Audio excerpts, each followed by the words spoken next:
Hello everyone, namaste, welcome back to my YouTube channel. So guys, आज चाहिँ मैले धेरै दिनपछि भिडियो लिइरहेको छु। न्यू इयरको दिनमा भिडियो बनायो, त्यसपछि चाहिँ म बनाउन चाहिँ च्याउ लाग्छ गाइस। तपाईहरुले हेर्दा पनि हेर्दिनु हुन्न। आज चाहिँ म मेरो नानीलाई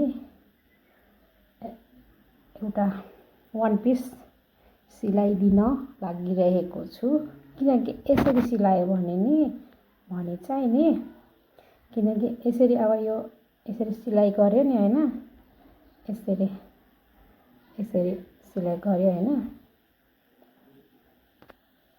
अनि त्यसपछि चाहिँ हेर्दै गर्नु होला है। यसको लागि कपडा के चाहिन्छ भन्दाखेरि हैन, यसको लागि चाहिँ यो छ, अनि मैले यो रेडी बनाइसके हैन। अनि यो चाहिँ तलको लागि फ्रकको लागि हो, अनि यहाँ छ मुज्जाको लागि। म हेको बनाउँछु, हेर्दै गर्नु होला कस्तो भन्छ त है त।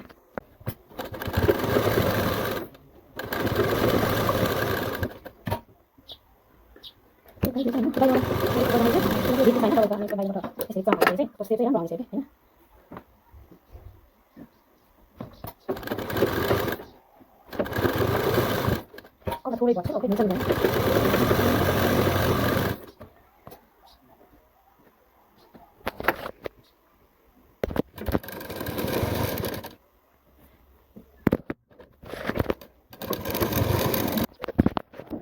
यो चाहिँ रेडी भइसक्यो, यो चाहिँ यस्तो खालको हैन, यस्तो गर्नु। यो चाहिँ डबल भइहाल्यो। अब यसको लागि चाहिँ फ्रक मैले कलर छोडेको थिएँ नि त, अनि त्यो कलर चाहिँ गाँच्नु पर्ने हुन्छ। यो चाहिँ कलर बिर्सियो। सो गाइस, यो चाहिँ फ्रकको लागि कलर यसरी आउनु जान्छ हैन। अब यसको पनि यसरी। सो गाइस, यो चाहिँ यस्तो भयो हैन, यस्तो। अब यसलाई चाहिँ हैन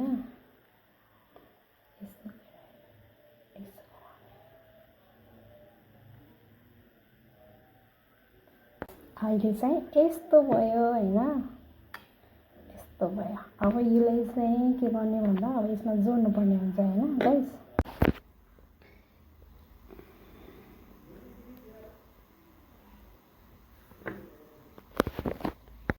सो गाइस, यो चाहिँ यस्तो भयो हैन। अनि यो चाहिँ किनकि यो चाहिँ अलि ठुलो भएको थियो नि त, अनि त्यस कारण चाहिँ मैले यहाँ बिचमा मुज्जा हाल्दियो, चलेगा। यस्तो भयो हैन, यस्तो। अब म फिनिश गरेपछि मात्रै सक्छु। अब यो फिनिश गरेपछि मात्रै म देखाउँछु। सो गाइज, मैले चाहिँ सकिसक्यो नानीको बनाएर हैन। कस पछाडि पनि यस्तो भयो, तर यति ठुलो हुन्छ कि जस्तो लागिरहेको। यहाँ चाहिँ धेरै कपडा भएर म यस्तो गराइदिएँ हैन। कस्तो लाग्छ सुझाव सल्लाह दिनु होला गाइज। By by.